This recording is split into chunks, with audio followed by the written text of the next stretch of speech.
Could this hurt him going into this year's Mr. Olympia, the 2023 Mr. Olympia? Absolutely. And so the best predictor of future behavior is past behavior? And considering his past behavior led to Mr. Olympia titles, I don't think we need to worry.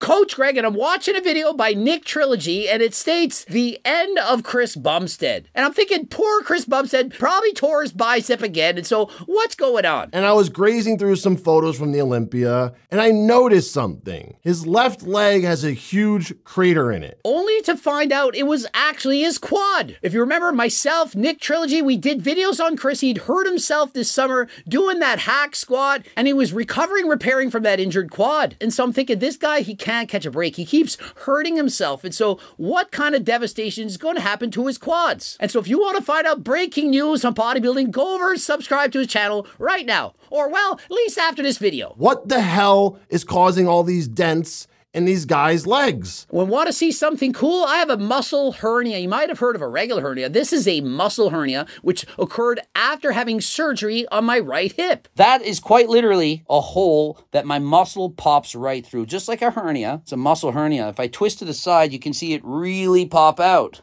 And so how did that affect my career? It didn't. It made absolutely no difference. Aside from the fact that it took an entire year to get that right quad back up to the size it originally had, it had absolutely no problem, no distraction of me on stage. I have never seen anything like it until Big Rami's legs had these dents in them. And if you follow the open class Mr. Olympia, you'll notice that former Mr. Olympia champion Big Ramy, he has several holes in his legs, or divots, one on the left, one on the right. And so that can be very distracting. And so if Chris is suffering from the same form of injury as Big Ramy, well, this could in fact impact his career. And if you watch Big Ramy compete at the Arnold's, he was able to somewhat fix or ameliorate those dents. They got better. And so what is Chris going to do? Do I have an assumption of what caused these issues? Yeah, more than likely it's a torn muscle. And so Nick's saying, I don't know if it's from an injury or bad injection sites. I'm suspecting an injury. We remember he's hurt himself. He's susceptible to getting injured in the past. He does like to lift really heavy weights. He doesn't train like a pussycat. He trains harder than last time. And so it could be as simple as Chris having injured his quad. I did a video on this. I talked about it extensively and how this is a pretty serious injury. And so Nick is stating that he has a torn quad and that it led to him having dents or crevices in his leg, and that this could somehow impact his chances of winning the Mr. Olympia. And so he's zooming in on his quad and he's noticed he has a huge crater in his leg, and I cannot disagree. Chris does in fact have what Nick is saying, but he's always had it. It's been on his leg for at least 5 years. As I looked back, found a photo, saw the exact same thing from Chris way back 5 years ago. And so consider this, he's had that same divot or injury or whatever you want to call it since he was an amateur. And how did that affect his career? It didn't! 4-time Mr. Olympia champion. And so despite his imperfections, he's still deemed pretty much perfect. And so although no one has a perfect physique, Chris is the closest to being perfect of all the Mr. Olympia competitors. And the result of that, an easy win. And so to say the end of Chris Bumstead, I don't see it. I don't think this is going to change his placings in the slightest. I don't think his competitors are going to watch this video and say, yes, next year I got him. Look at the divot. He's turning into Big Ramy. He's losing his former self. He's always had this problem, and raise your hand if you even noticed it. No one noticed it. And so Nick is perhaps overanalyzing, and that's his job as a journalist. He's picking apart all the imperfections, thinking, is there a crack in the armor?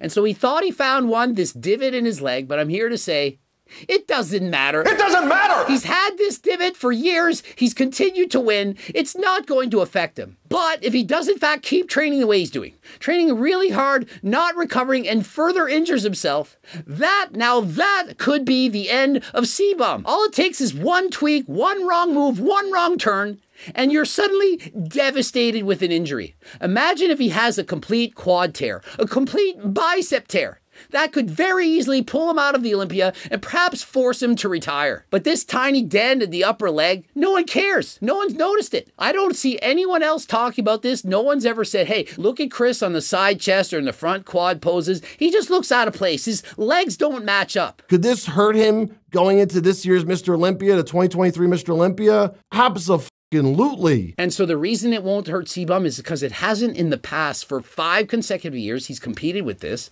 and it hasn't hurt his placings in the slightest. And so the best predictor of future behavior is past behavior. And considering his past behavior led to Mr. Olympia titles, I don't think we need to worry. But from the side chest, especially the side chest shot that he likes to do, it's very noticeable. And could this potentially get worse by this year's Olympia in November? Is that what the judges are looking for? Are they thinking, oh, that little bump, I don't want him to win. I'm putting him down into second place. No, they're not doing it. Now, if Chris Bumstead has an identical twin, a doppelganger, and they had the same exact package, and Chris had the dent and he didn't, well, the other guy probably going to win. But in comparison to all these other competitors, Chris Bumstead light years ahead. And so even with this, it's not even close. Now, obviously, I'm sure you all know this. If Chris wanted to prevent getting injured, all he'd have to do is get Old School's Labs Nitro 3D or my friggin' cookbook. Imagine if he had both of those. He'd never get injured, probably win the Mr. Olympia title till 21-44. That's right, well over 100 years. He could never possibly lose the title if he combined all these resources. But in all seriousness, I would suggest he takes GO2 Max, the main ingredient NMN recently banned by the FDA, but it's not illegal to use. It's not banned by WADA or sporting competitions. It's been shown in double-blind, placebo-controlled studies to improve cardio dramatically. Not only that, lower cholesterol, blood pressure, potentially help you live longer. And so why wouldn't Chris want to use that? Interested in this? Click the link in the description, code Greg, 10% off. Is it fair if Bumstead wins again now with a torn quad,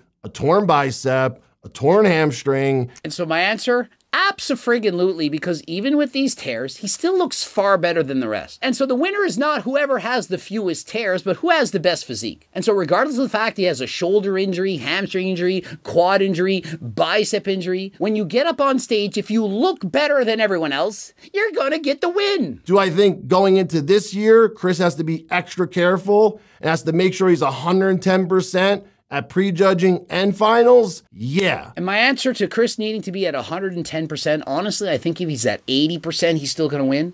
I don't even think he needs to come in at 90%. Remember the first time Chris won the Olympia title? He'd been hospitalized, was holding 20 pounds of water, was given diuretics, he could hardly train, he has an autoimmune disease, showed up, wasn't his leanest, wasn't at his best, and he won!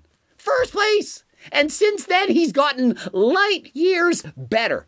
And so if Chris shows up 80%, it's lights out. And so unless the other competitors improve, show up at 125%, how are they going to beat Chris? And considering that Ramon and Irvs are already peeled, they're already shredded, and they're already at the top of their weight limits, how can they possibly improve by 20%? Now, if they were to add 5 or 10 pounds to their weight classes and they could come in and add more size, then perhaps they'd have a chance. And I know Ramon could improve his posing, get the elbows up as opposed to posing like this all the time, get the elbows up higher. That would improve his posing. But it's not going to be enough to dethrone Chris Bumstead. Unless Chris shows up with a torn muscle, of which he did this year and still won, well, I don't see him possibly losing. And so that's my opinion. I don't see this as being the end of Chris Bumstead. I personally think the end of Chris Bumstead will be after he wins this next year. Easily, he'll then retire. That's what I'm predicting. Who knows? I could be wrong. Subscribe to my channel. Check out Nick's channel. Subscribe. Also, click that bell button. Leave a comment for the algorithm. Like the video if you liked it. Watch the boops. Don't forget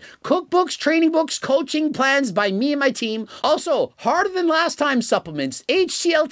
Click the link, use my code Greg, 10% off, free diet and training programs, over 50 pages, name, first and last, also email address. Please pick that up. It's absolutely free. You'll be well on your way to your weight loss and health journey. Follow me on Instagram, Greg Doucette IPP Pro, and until next time, I am out.